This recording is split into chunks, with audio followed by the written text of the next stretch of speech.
Shalom Uvracha, everybody. This week's Parashat is Parashat Chukat. So it's very interesting that the Torah starts the Parasha with the mitzvah of Para Aduma. This is the mitzvah of the red heifer, which is one of the things that is completely not really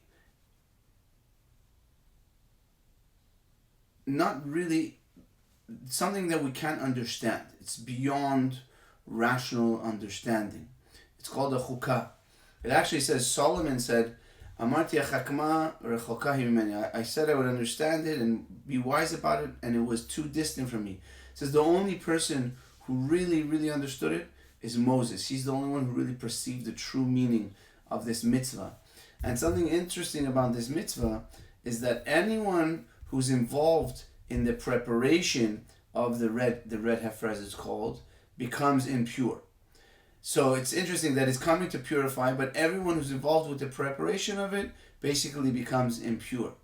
So that was in the second year, and all of a sudden the Torah jumps completely after this portion of the red heifer. It jumps to the 40th year, to the last year of when they were in the desert.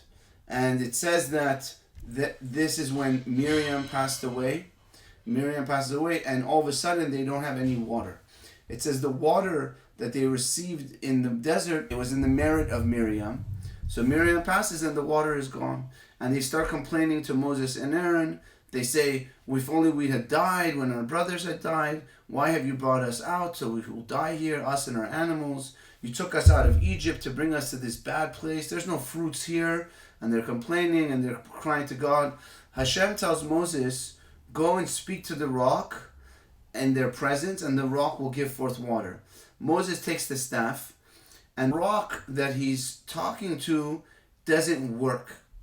And Moses started to lose patience, and he calls the Jewish people Morim, which Morim could mean you're rebels, or you're fools, or he's calling them that you're teaching your teachers. And he hits the rock, and he hits it twice, which God said not to do. God had said to speak. And now God punishes Moses and Aaron and says, because you didn't sanctify me in the eyes of the children of Israel, you were supposed to speak to the rock, and the rock was supposed to give its water. If you would have spoken, they would have said, the rock who gets no reward listens to God and listens to Moses. How much more so should we listen? But since you hid it, it's not this Kiddush Hashem, this sanctification of my name. And that's why Hashem calls these waters Mei Merivah, the waters of dispute. And it's very interesting that Moses was saved through water, which is part of his name is Moshe. Batya, Paro's daughter, called him Moshe because I took him out of the water. That's Moshe in Hebrew is this meaning. But in the end, he's punished through water, and he doesn't get to go to the land of Israel because of this. Also in this parsha is Aaron, unfortunately, sadly passing away. And Moses brings Elazar, his son. They go to, it's called Hor HaHar, Mount Hor. And Elazar basically takes the place of Aaron in his life. Aaron gets to see it. Aaron gets to see his son Elazar becoming the high priest. And the whole congregation, they couldn't believe that Aaron died. They said, Aaron has saved us from the angel of death. How could he die? But the vision Hashem showed them, and they realized that Elazar coming down with Aaron's clothes, they realized it's true, and it says that they wept for him for 30 days. The Canaanite king, when he hears this, he now decides to make a war against the Israelites. And again, they're complaining. They complain to God.